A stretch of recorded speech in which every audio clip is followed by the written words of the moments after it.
Venez, les deux invités suivants, puisque nous allons parler tout de suite de paramoteur. Alors, Vatizit, le paramoteur. Venez, venez, venez.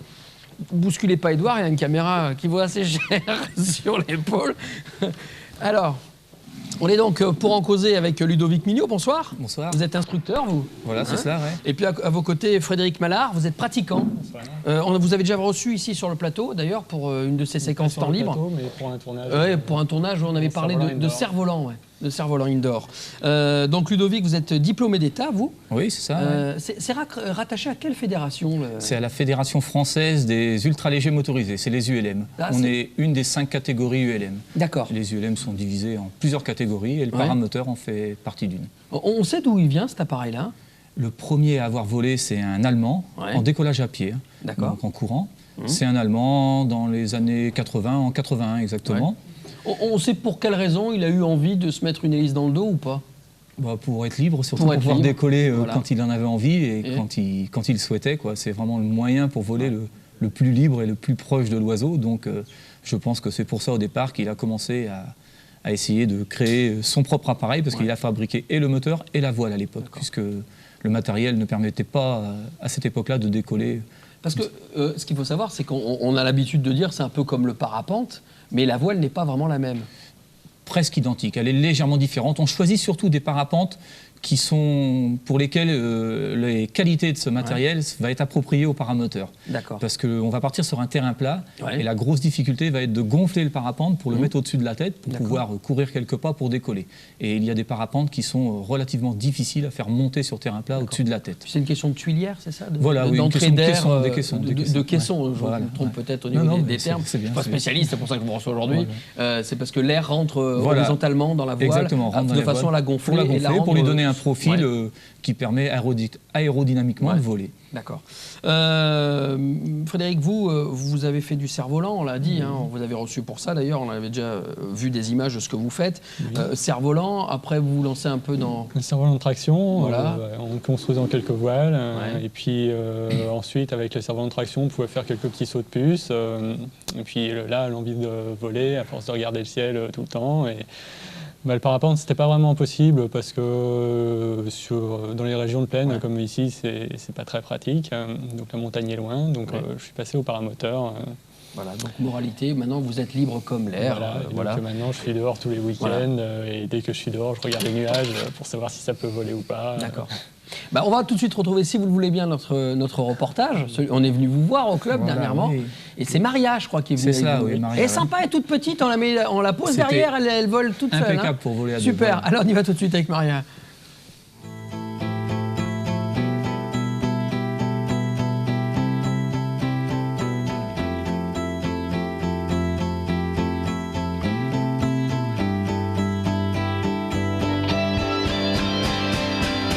Nous sommes sur l'aérodrome de Montaigu. C'est sur ce terrain où se passe toute la formation et tout l'apprentissage pour le paramoteur. Donc on va se décaler un petit peu et on va aller sur le terrain avec tout le paramoteur.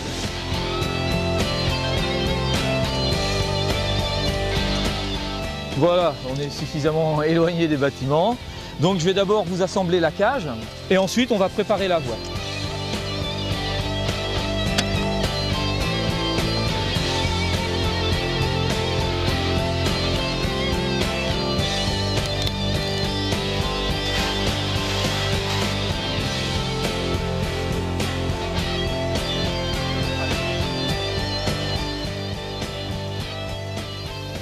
Voilà, et là, on est prêt à décoller.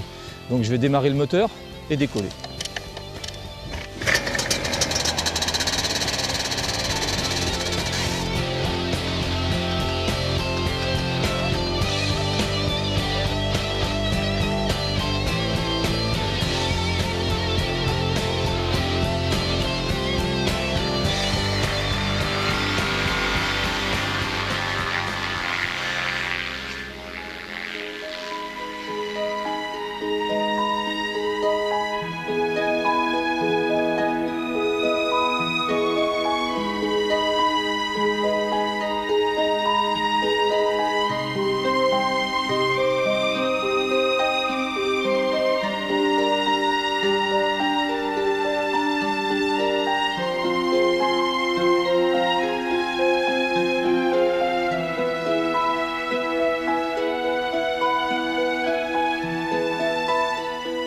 court et on sent les pieds petit à petit qui s'écartent du sol.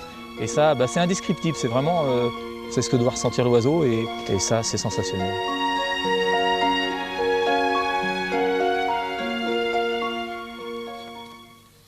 Alors si on vous a fait venir ce soir ici, c'est pour nous parler non seulement de votre passion, mais aussi pour nous la faire partager. Où est-ce qu'on peut venir vous rejoindre pour en faire ? Alors, l'endroit et le seul, c'est Montaigu, l'aérodrome de Saint-Georges de Montaigu, plus exactement.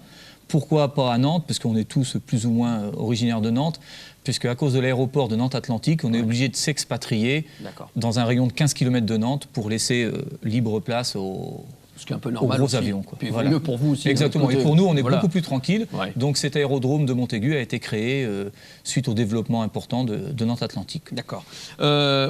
Combien ça coûte? La formation? Il faut compter 700 €. Combien de temps ça dure? Eh bien ça dépend des gens. C'est-à-dire que dans le prix, on ne compte pas le nombre de leçons. Les gens viennent, apprennent, et quand ils sont prêts, on les lâche tout seuls. Et bien sûr, le club fournit le matériel. Voilà, on fournit le matériel, on paye la casse, il y a un peu de casse de temps en temps au décollage, et puis on s'occupe de tout.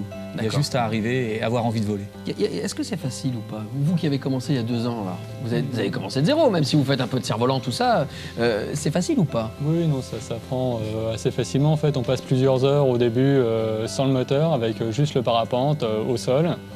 Pour essayer de le décoller et apprendre toute la phase pour avoir la voile au-dessus de sa tête en fait. Et puis une fois qu'on maîtrise cette phase-là, on passe avec le moteur sur le dos et ça décolle toute seule. Il y a quand même une petite formation, rassurez-moi, avant une formation sur les courants thermiques, etc. Voilà, on ne se lance pas comme ça. Non, il y a une formation théorique, il y a une formation pratique, une formation théorique. On explique aux gens les incidents de vol, ce qu'ils peuvent rencontrer en l'air. Et puis, parce qu'il faut savoir que le premier vol se fait tout de suite seul à bord. C'est-à-dire que les élèves, ils partent pas en double commande, ils partent toutes seuls dès leur premier vol. Donc on les guide par radio, mais c'est aussi le seul aéronef existant où si on ne touche à rien, il ne se passe rien. C'est-à-dire qu'en cas de problème, à la rigueur, il lâche tout et ça va revenir dans l'ordre et il va pouvoir se reposer dans de bonnes conditions. Ah sûr. Ouais, sûr. Certain. Parce que les gens qui nous regardent, ils ont envie de savoir, mais c'est vrai qu'on a toujours un petit peu cette trouille-là, parce que c'est pas notre élément quand même, l'air. Tout à fait, non, c'est pour ça. Le plus dur de l'apprentissage et le plus rébarbatif, c'est l'apprentissage au sol. Il y a quand même 5-6 jours à passer au sol avant de pouvoir décoller. Il faut absolument pouvoir maîtriser le parapente au sol avant de décoller, puisque le décollage étant le plus dur du paramoteur. Tout le reste est relativement simple. Après, quand on fait partie du club et qu'on a appris à voler, est-ce que vous continuez à louer ou à prêter des ailes? Non, alors il n'y a pas de location de matériel. Les gens, mais vu le faible coût relatif du matériel, les gens préfèrent acheter leur matériel pour pouvoir voler quand ils veulent et où ils veulent, puisque la réglementation nous autorise à décoller de n'importe où si on a l'autorisation du propriétaire du terrain. D'accord. Donc dans la pratique, on décolle pratiquement où on veut. Donc dernière question, à combien ça coûte? Il faut compter, alors en euros, il faut compter 6 000 € l'ensemble, voile et moteur, parce que c'est 2 fabricants différents. D'accord. Donc ça fait un peu moins cher qu'une moto. Par contre, le prix de revient après est dérisoire, c'est-à-dire que ça consomme 2-3 litres heure.